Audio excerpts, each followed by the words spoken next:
Welcome to Money Talks. I'm Cathy Yang, your intel on the Philippine markets and the economy. In the headlines, the 85 peso minimum wage hike in Metro Manila now on hold as the Pasig City Regional Trial Court issues a temporary restraining order on its implementation. A fuel price cut looms in the coming week after days of past attacks. We check in on LPG prices from Gasco President Arnel T. And the Energy Department is leading a task force that would lay the groundwork for the removal of the system loss charges.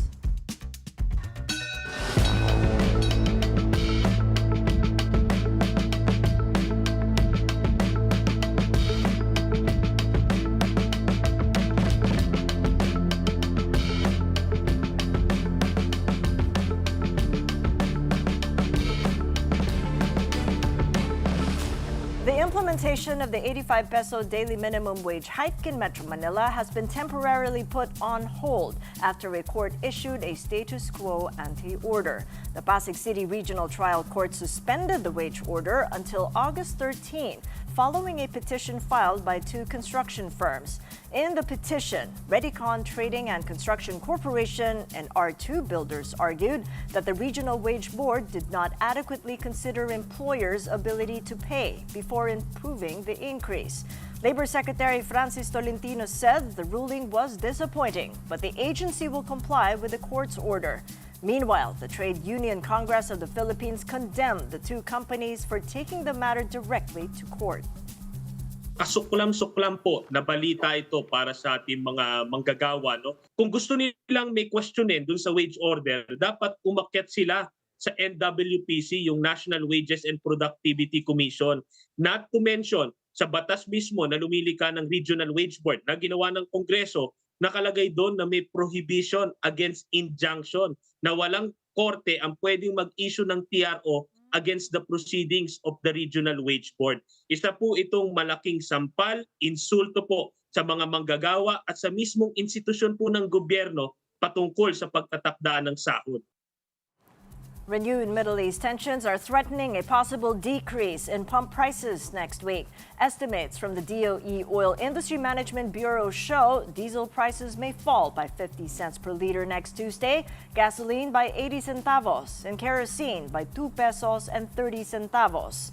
These figures are based on 4 days of trading at the benchmark mean of Platts, Singapore.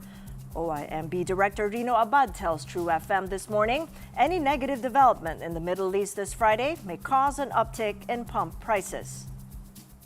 Well, timing din no na medyo nagkagulo no nitong ang impact nito will be the last day. Ang importante lang dito kasi napakaliit ho na manipis ho itong diesel na 50 centavo na rollback eh.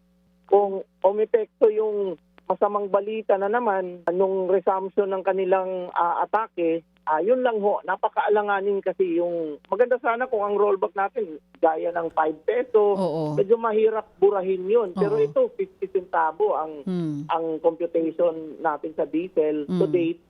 So medyo alanganin ho. Ang maganda ho talaga, malaman ho natin talaga ito bukas. Overseas, Saudi Arabia has formed a military coalition with 14 countries to protect shipping in the Red Sea. The new initiative comes as Iranian-backed Yemeni militia Houthis have been targeting Saudi vessels in the Red Sea. It remains to be seen how this coalition will work. As of 8:30 a.m. Philippine time, Brent crude is trading at $87 per barrel, up 0.5%, and West Texas Intermediate is sitting at $84 a barrel, up nearly 0.6%.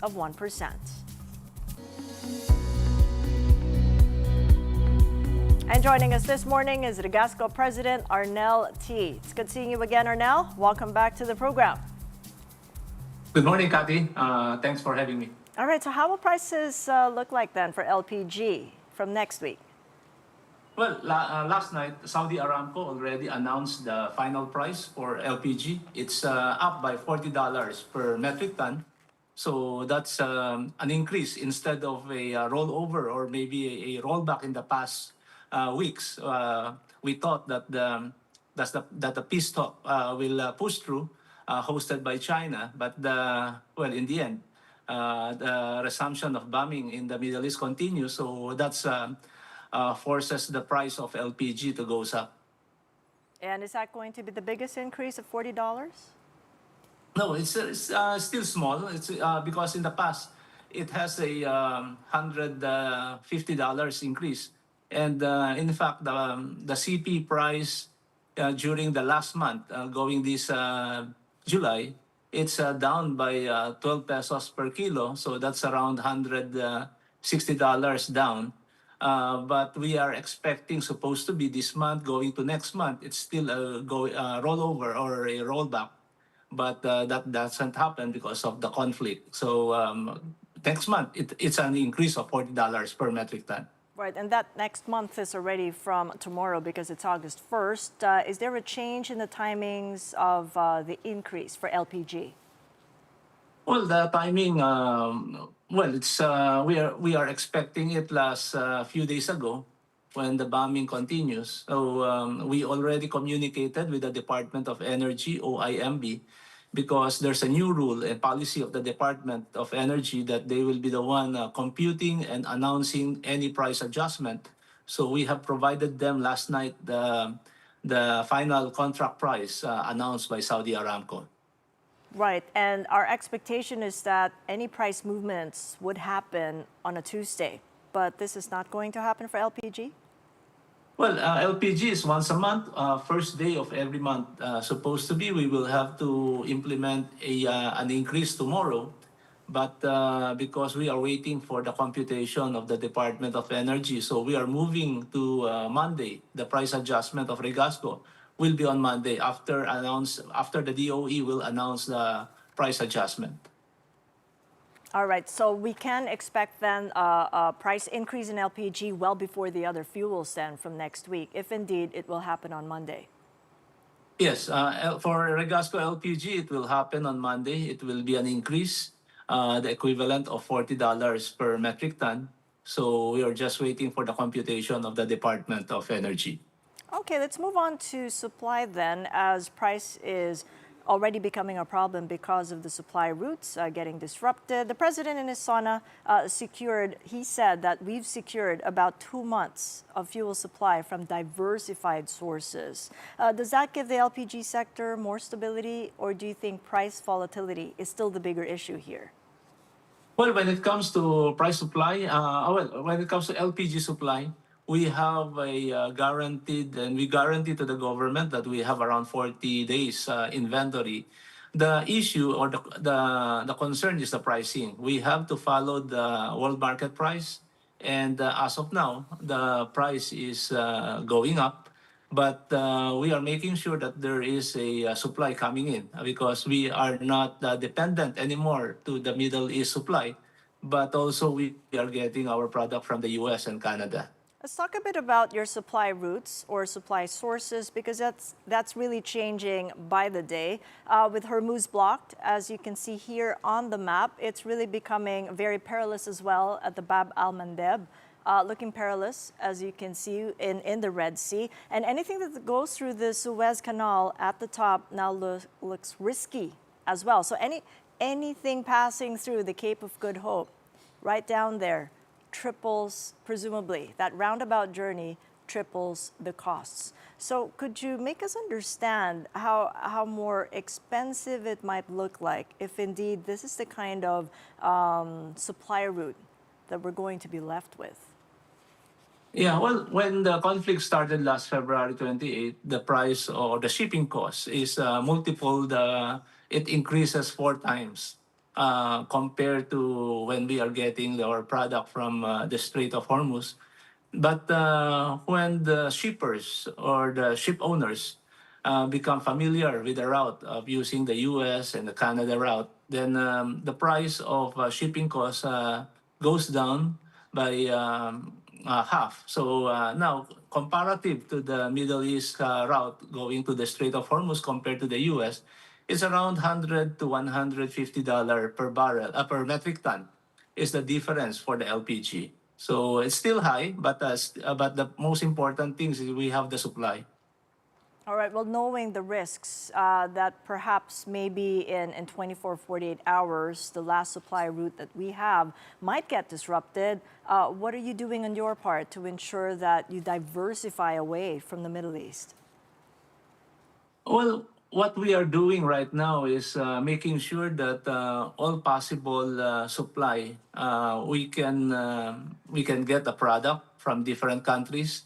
We have even the government, like the Department of Energy through the PNOC, is also negotiating product from other countries like Malaysia.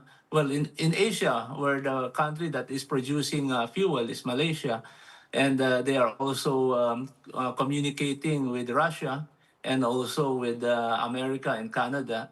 So for LPG, we can say that the product will be still available, and our inventory will be stable for a 40-day inventory. So the issue is the pricing. Okay. On the policy side, in the sauna, the president highlighted that the 3-month suspension of excise taxes on LPG and kerosene had been beneficial, but I know that you previously described that as only providing minimal relief. Given the perilous situation we're in, do you think that a return to the suspension might be helpful in this round? Well, I think for LPG, it will not help that much because it's only 3 pesos per kilo. I think the government needs to think and look at the gasoline and diesel because the impact can be more beneficial for the consumer, especially the motorist, because the excise tax for gasoline is 10 pesos and the diesel is 6 pesos.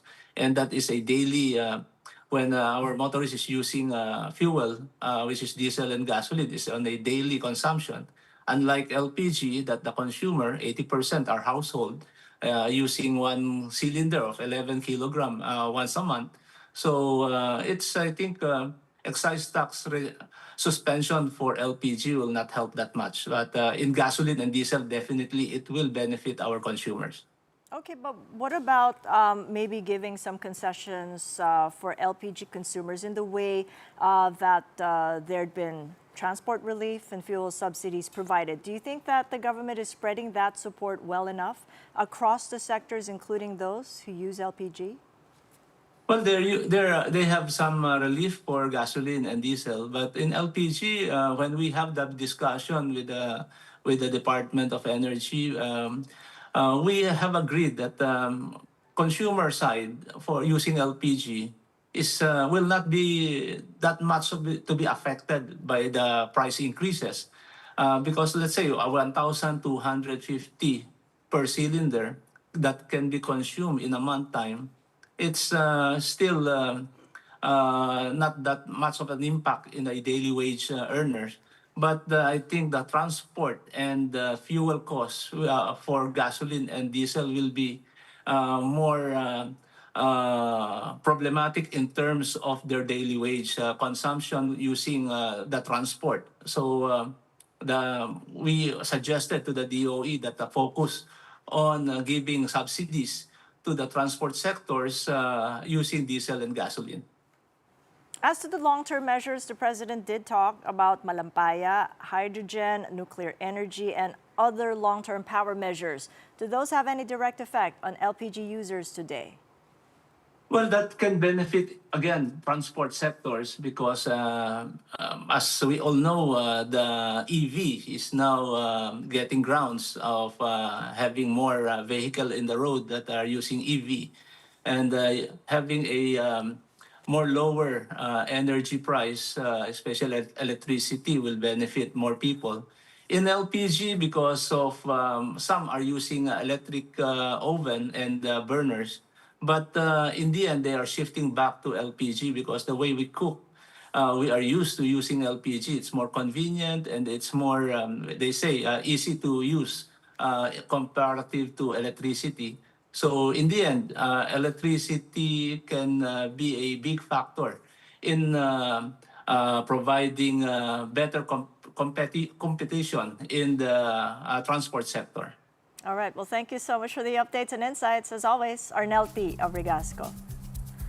President Bongbong Marcos has approved a new incentive program to attract investments in the local manufacture of electric vehicles and their components. Under the Electric Vehicle Incentive Strategy, qualified companies may receive tax-based support for new factories, equipment, research, and production.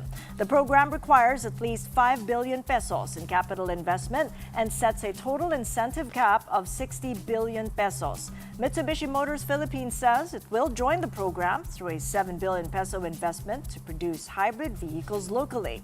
Malacanang says the move is expected to create jobs, strengthen local manufacturing, and expand the country's role in the regional electric vehicle supply chain. You're watching Money Talks. Coming up, a joint task force would remove the system loss charges. And the BIR says it is ready for the enactment of the government's tax relief proposals. Keep it here on One News.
Welcome back to Money Talks. I'm Cathy Yang. Here are the other economic stories making headlines this Friday. The Philippines' trade deficit in goods widens to $4.9 billion in June.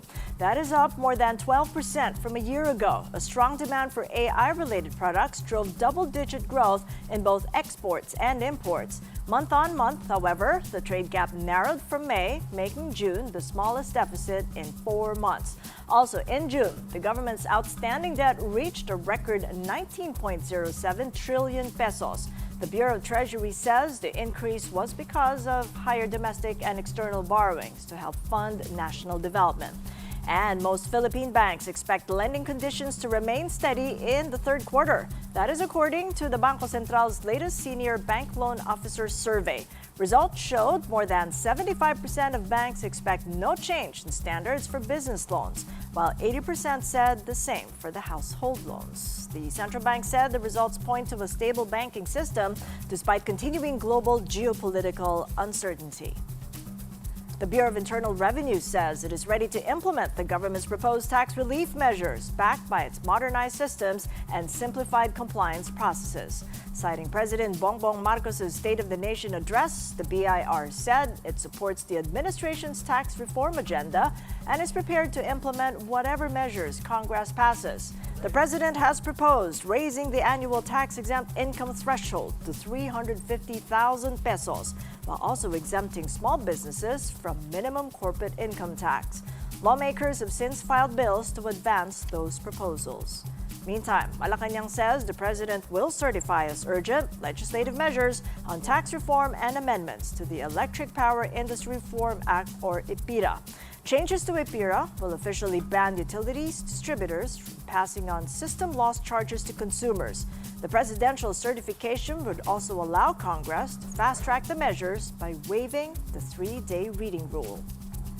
The Senate Energy Committee has grilled Meralco over why consumers continue to pay for system loss charges. In a hearing on Thursday, the country's largest power distributor explained system loss refers to electricity wasted during transmission.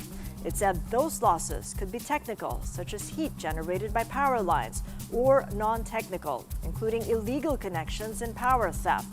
But Senator Erwin Tulfo is not convinced by Meralco's explanation. Bakit hinayaan nyo ang mga distribution companies na singilin kaming taong bayan na hindi naman namin kasalanan? Na tayo ay pinaparusahan, yung isang consumer, dahil ninakawan si Meralco o si whoever it is sa distribution utilities, babawiin sa amin? Why did you not act on it? Meralco emphasized that it is actively cracking down on illegal hookups to reduce non-technical losses, but the company admitted that such an operation is tough and expensive.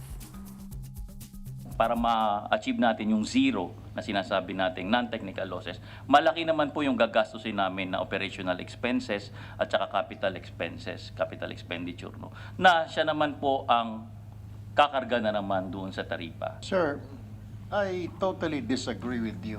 Yes, sir. Your explanation, you mean you're a business. At the same time, you're catering to public service, di po ba?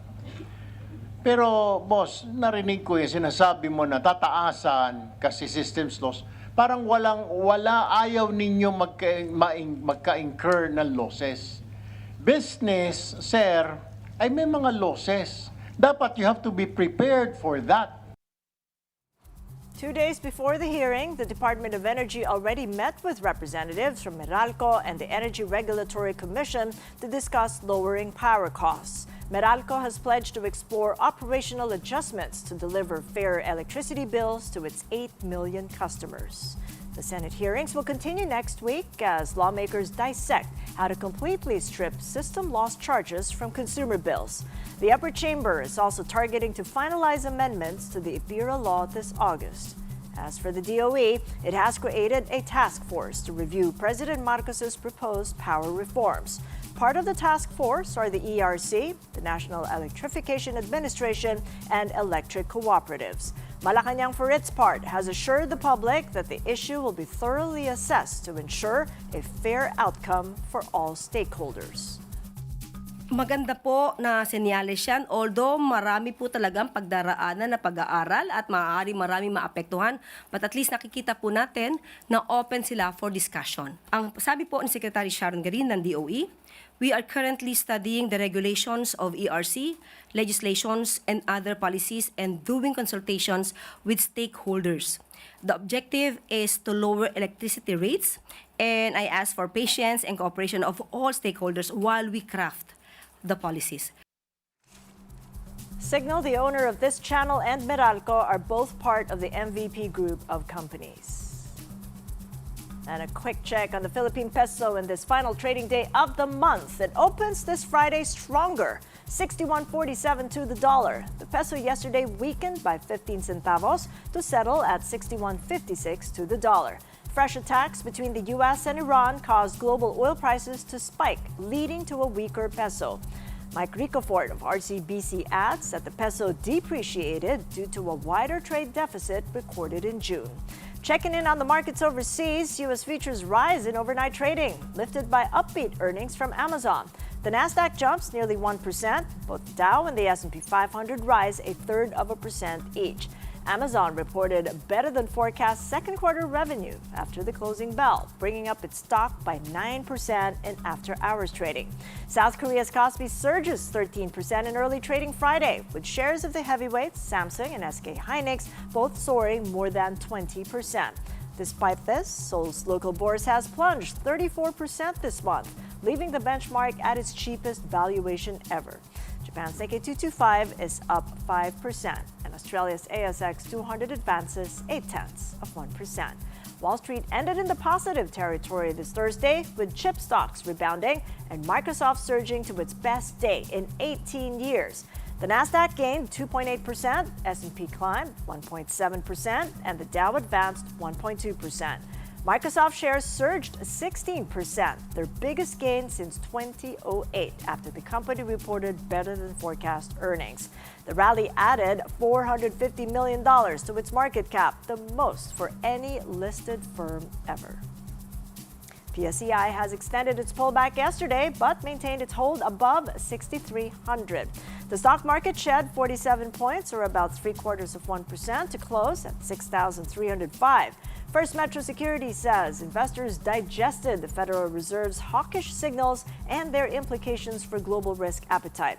The local bourse was also weighed down by heavy selling in Meralco, which fell 13% to settle at 480 pesos a share, a 52-week low. The broader all-shares index tumbled about 1%, with the sectoral gauges a mixed bag. 10-year government bond yields ticked up to 7.507%. And the latest developments on the corporate front. The Energy Regulatory Commission has cleared a 6-month extension of Meralco's power deal with the 1,200-megawatt Santa Rita gas plant in Batangas. The agreement could deliver 4.2 billion pesos in savings, or an average rate cut of 36 centavos per kilowatt hour. International Container Terminal Services Incorporated has secured a 25-year extension to operate the Manila International Container Terminal until May 2063. The company is also expanding the terminal's capacity to 3.5 million 20-foot equivalent units a year through its Berth 8 project. And Japan's Kansai Electric Power Company has acquired a minority stake in the 600-megawatt Wawa pumped storage project in Rizal. The $2.57 billion energy storage facility is targeted to begin operations by 2030. And before we go, a couple of things you can do over the weekend. Catch Artifinos celebrating a decade of championing Filipino craftsmanship with Isang Dekada at the Power Plant Mall in Rockwell until Sunday, August 2nd. The fair brings together Filipino artisans and homegrown brands in a showcase of heritage, design, and innovation.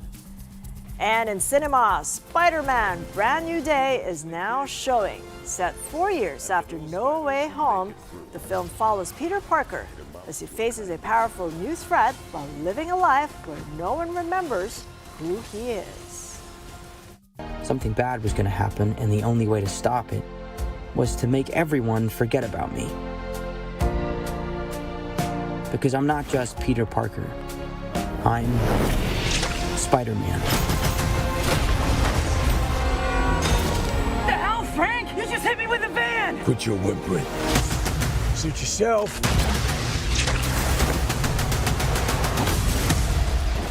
Mother. Go home!